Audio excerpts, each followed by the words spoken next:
Hi. The lady I chose to do was Mary McLeod Bethune, and all this information is from the National Women's History Museum website. So, Bethune, a daughter of former slaves, was born July 10th, 1875, near Maysville, South Carolina.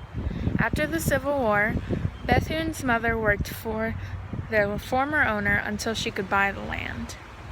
Bethune became one of the most important black educators, civil and women's rights leaders, and government officials in the 20th century. She was also a good friend of Eleanor Roosevelt. After graduating from Scotia Seminary in 1894, she attended Dwight Moody's Institute for the Home and Foreign Missions in Chicago, Illinois.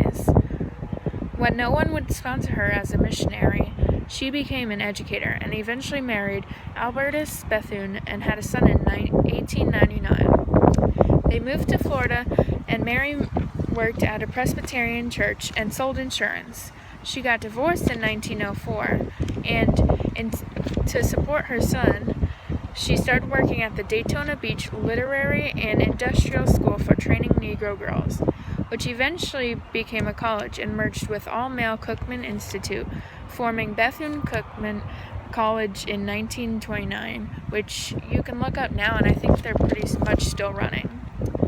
Bethune founded many organizations and led voter registration drives, helping women gain the right to vote.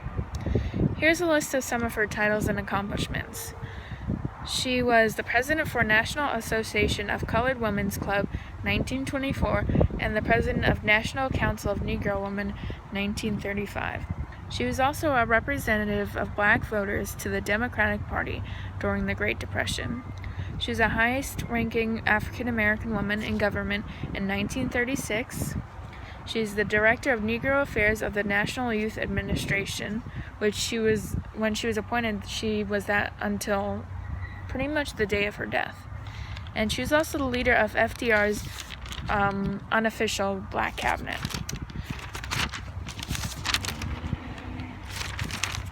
She organized a conference on problems of Negro and Negro youth.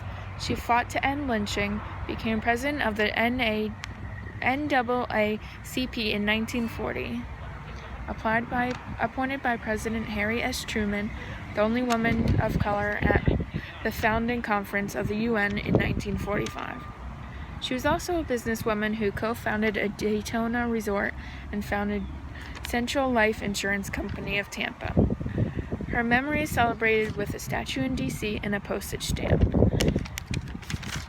And there's a book called Bethune Out of the Darkness into the Light of Freedom by Dr. Evelyn Bethune, who is Mary's granddaughter. So here's what it looks like. So I would suggest picking it up.